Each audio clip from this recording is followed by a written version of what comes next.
Hi mga kapitbahay, nandito tayo ngayon sa Kaya Plus Naik.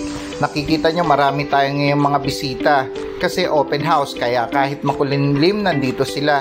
Ito yung kasama ko, si Ma'am Yvette, at syempre yung client namin, si Ma'am Mary Ann. Si Ma'am Mary Ann ay nasa 20 plus pa lang pero nakaisip na kung paano siya magkakaroon ng sarili niyang bahay at lupa.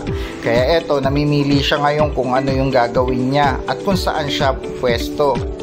Marami pa naman na pagpipilian na lugar. Marami nang nakabili rito, pero marami pa rin ang pagpipilian. Kaya nga makakapili ka kung anong pwesto ang gusto mo. Napakaganda pa naman ng lugar na to. Imaginein mo, malamig sa hapon kahit papano. Hindi ganun kainitan kasi marami pa rin puno.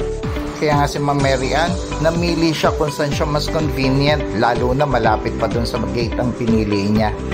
Napaka hardworking talaga ng batang to. Imaginein mo ha, ang dami niyang racket at yung racket na yon kapag kumikita siya, iniipon din niya.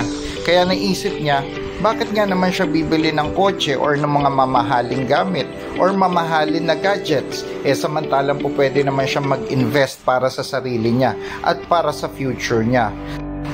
At syempre, matutuwa ang nanay niya kapag nalaman na ang binili niya ay bahay at lupa. Siyempre, hindi naman niya iniisip na para sa kanya lang yan. Siyempre, iniisip din niya para sa pamilya niya, sa nanay at tatay niya, at the same time sa mga kapatid niya. At kitang-kita naman sa mga ngiti niya na masaya siya sa investment niya.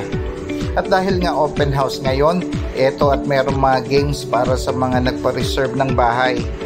Isa kami sa mga nakapaglaro at napakaganda ng mga giveaways nila.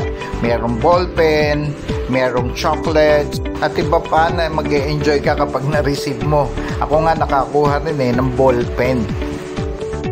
Ayan si Ma'am Yvette, game na nag-dart para lang makakuha ng prize. At ang gusto niya, ballpen ulit. O diba? Ma'am, tama na, di ka maka-bullseye. Ba't puro yata nasa labas yung target mo? Ano ba yan, Ma'am Yvette?